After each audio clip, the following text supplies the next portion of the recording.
একেবারে নিরামিষের মতো বানিয়ে নিয়েছি এই পনির রেসিপি ক্যাপসিকাম দিয়ে।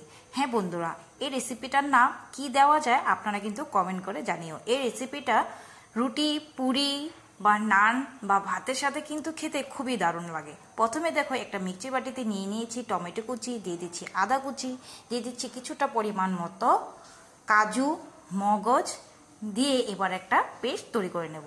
পেস্টটা তৈরি হয়ে গিয়েছে, এবার কড়াই বসিয়ে দিয়ে তার মধ্যে দিয়ে দিলাম এখানে তেল।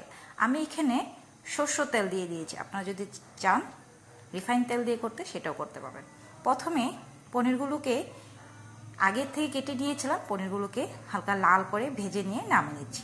তারপর সেই তেলেই ক্যাপসিকামগুলোকে আমি আগের থেকে কেটে রেখেছিলাম, সেই ক্যাপসিকামগুলোকেও এবার হালকা লাল করে ভেজে নেব। ততক্ষণ অবধি ভাজা হোক, ততক্ষণ অবধি আমি একটা বাটিতে দই আর কিছুটা চিনি নিয়ে দইটাকে ফেটে নিয়েছি।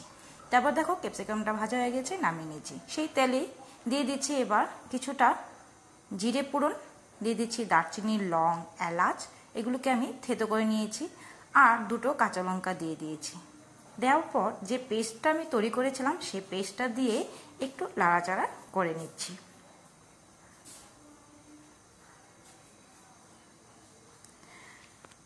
কিছু সময় নাড়াচাড়া করার পর তার মধ্যে সামান্য হলুদের গুঁড়ো, 1 চামচ কাশ্মীরি লঙ্কার গুঁড়ো, আধা চামচ ধনের গুঁড়ো, আধা চামচ জিরের গুঁড়ো আর স্বাদ মতো লবণ দিয়ে দিলাম। দিয়ে এবার মশলাগুলোর সাথে ভালো করে মিশিয়ে নেব।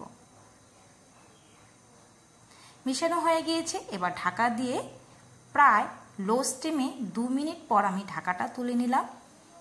একটু নাড়াচাড়া করে যে ফেটিয়ে রেখেছিলাম দইটা, সেগুলো দিয়ে আবারও ভালো করে নাড়াচাড়া করে নিচ্ছি। আবারও ঢাকা দিয়ে দেব। প্রায় 2 মিনিট পর ঢাকাটা তুলে নিলাম। এবার একটু নাড়াচাড়া করে নিচ্ছি। দেখো কি সুন্দর তেল বেরিয়ে এসছে।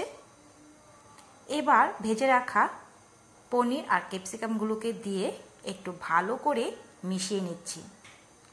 মিশানো হয়ে গিয়েছে, এবার দিয়ে দিচ্ছি গরম জল। গরম জল দিলে কিন্তু রেসিপির টেস্টটা কিন্তু দারুণ হয়। ভালো করে মিশিয়ে নিলাম। এবার আবারও ঢাকা দিয়ে দেব। ঢাকা দিয়ে দিলাম। প্রায় লো স্টিমে 7 থেকে 8 মিনিটের মতন আমি রান্নাটা করে নিয়েছি। ঢাকাটা তুলে অল্প কস্তুরি মেথি আমি আগের থেকে ড্রাই রোস্ট করে রেখেছিলাম, সেগুলো গুঁড়ো করে উপর দিয়ে ছড়িয়ে দিলাম। দিয়ে 5 মিনিটের মতন রেস্টে রেখে দিয়ে এবার নামিয়ে নিলাম। যদি আমার এই রেসিপিটা ভালো লেগে থাকে বন্ধুরা, অবশ্যই আমার চ্যানেলটাকে সাবস্ক্রাইব করে দিয়ে আমার পাশে থাকো। সবাই ভালো থাকো, সুস্থ থাকো।